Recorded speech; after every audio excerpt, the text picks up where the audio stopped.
As we enter day 39 of the federal shutdown, SNAP benefit uncertainty deepens food insecurity, leaving working families not able to afford even the basic groceries. So to start this weekend's conversation, I asked the president and CEO of Feeding America West Michigan why this problem persists in 2025. It's something that I think frustrates a lot of us, that we are dealing with this issue continually.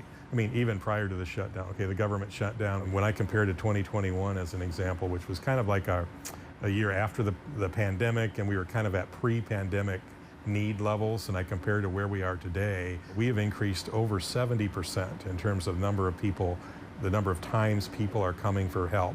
And some of that's driven by earlier reductions in assistance that were canceled in 2022. And then right on top of that, you had record-breaking inflation, which really helped spike the numbers to what we've seen the last couple of years. We've been fortunate it's kind of flattened out, but we're still at that 70% need level. So to your point, this is not just a government shutdown issue. This has been a growing problem, and I mean, there can be a lot of causes what to do about it, but we've seen the biggest cause I think I've seen in the last several years is just the cost of food compared to the income or resources families have. Cost has gone up higher than what their resources have gone up, and so what their dollar bought, 3 years ago, maybe it buys you, 50 to 75 cents worth of food today. And do you think the opposite can also be true, in which people are not getting enough money coming into their bank accounts with their jobs and other income streams to which they're able to afford those groceries, in which it's kind of a catch-22 all around? Yeah, it is. And if you look at the data we have, 40% or more, between 40 and 50% of the people that participate in a food pantry or a mobile distribution program have someone employed in their family. These are not unemployed people. So they're simply not making enough money to support their family on a regular basis. And sometimes it's kind of goes in waves. They'll be okay for a month or maybe 2 months, and then they'll have a furnace breaks or the car breaks, and then all of a sudden they're back to needing help with food assistance. So it's just really, it's not just unemployed, it's people that are employed that just don't simply have enough resources to support their family on an ongoing regular basis. Some people might look at this problem through the lens of this being a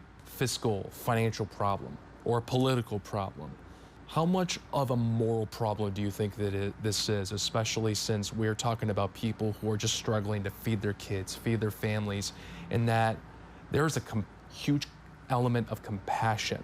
It's important to understand that the folks that we're helping, again, a lot of them are motivated and want to do better. I mean, there's kind of a general well, if you need food assistance, you must be unemployed or lazy, and that's not the case at all.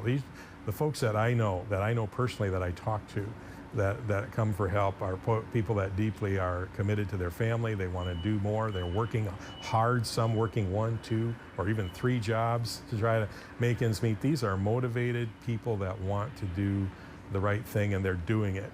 And they're just put in circumstances that sometimes they just simply can't control, and they have needs that are not met. But then again, our society, and I think, again, it's just a tribute to our West Michigan community that has really stepped in, especially when there's unique and abnormal circumstances like we're seeing today, and saying, hey, this is a moral issue. We can't have people going hungry.